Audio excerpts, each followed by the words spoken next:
Okay, in this episode of Headrush versus Helix versus Kemper, we're going to shoot out some of the effects in these units. Before we get started, let me just say a couple of things.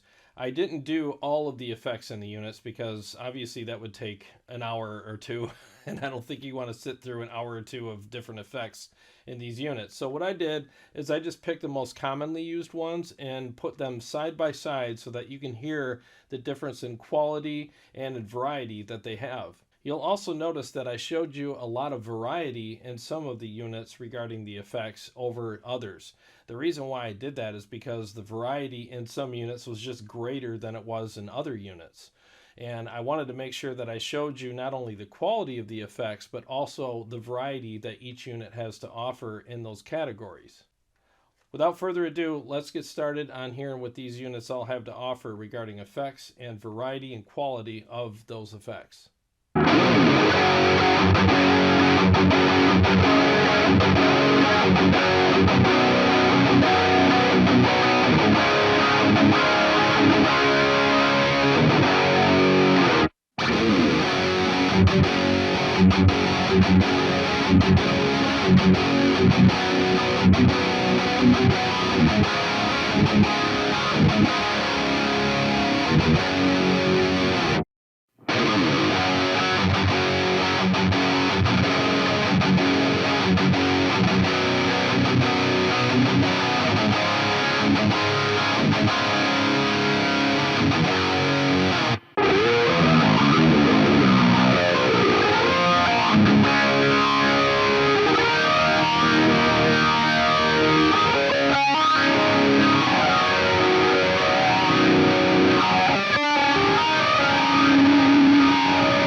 Well, I hope you enjoyed that, and I hope that illuminated some things for you on these units regarding the effects, the quality, and the variety of them. So as far as I'm concerned, I would have to rank them this way. Kemper number 1, Helix number 2, and Headrush number 3. And here are the reasons why. I feel that the Kemper basically had more variety and a richer, more mature kind of level of effects over the other two units. I would say that the Helix was definitely a pretty close second because there's definitely some really good effects in there, and there's quite a bit of variety in those as well. But the Headrush definitely lacked in both variety and in quality on the effects. They're not bad, they're just not as good as the other two units. I'm really glad I did this episode because honestly I learned quite a bit from doing it, and I hope you did too. In the different Facebook groups that I'm in, I hear a lot of talk about the different effects and the different quality levels of those effects in these three units, and how people a lot of times will say, well, the Kemper kind of lacks effects, you know, so I wouldn't really go with that. I hear that a lot, and I really don't know where people are getting that, because honestly I really thought the Kemper offered a really good variety of effects, especially in the reverb and the delay department. And there's just a richness and a maturity level there as well that the other two units just don't have yet. Again, the Helix is pretty close, but the Kemper is definitely my favorite when it comes to the effects so far. I really enjoyed all the variety there, and some of them, okay, let's face it, some of the effects in some of these units are a little weird, but if you dial them in properly, they actually can work pretty well for you. And the ones that I showed you in this video, I didn't think were weird at all. I thought they were quite normal. But there is a really cool creative quality to a lot of the delays and the reverbs in the Kemper, and I really enjoyed dialing those in, and I hope that kind of shed some light on that for you as well. So all you guys out there that are saying the Kemper kind of lacks in the effects department, but it's got great tone, I have to respectfully disagree with you, because I really think that the Kemper has a great variety of good quality effects in it, and if you dive deep into there you can find some really cool stuff. So again, I think the Kemper is number 1, the Helix is a pretty close number 2, and the Headrush is pretty lacking. So I mean, I know that there's an update coming soon for the Headrush, and I'm sure that they're probably going to put some more effects in there, but in my opinion, if you don't have a reverse delay in your delay department on your effects unit, that's a pretty big hole that you're leaving there, and I really think that minimally you should have that. I've heard whispers that that's coming soon, and I hope it does for all of you Headrush users. Okay, so stay tuned, because within about a week I'm going to put these guys up against each other regarding how they sound and how they feel. I'm going to pick the same amp model in all three and the same impulse response on a really good aggressive distorted tone, and put them up against each other and describe how they feel, and you get to hear how they sound as well. And I'm going to give you a little bit of behind the scenes and how I dialed these guys in my living room as well. And I'm going to give you some bonus footage where I picked the most brutal tone out of all three units and just put them up against each other and show you how brutal these units can sound as well. Well, thanks for watching. I really appreciate it, and I hope you got something out of this. And to all of my subscribers, thank you very much, because I wouldn't be here without you guys. I really do appreciate you more than I can say. And if you haven't subscribed, please do, and hit the bell so that you can get notified every time I go live or come up with new episodes. And just so you guys know too, I'm going to start going live every Sunday night within the next week or so that I can stay in contact with you guys, and we can talk about the past episode, current events in the music industry or the gear industry. We can do little jam sessions, and I also have some special things planned for you all very near in the future. So please stick around, because I got a lot of great stuff coming up, and I'll see you on the next one.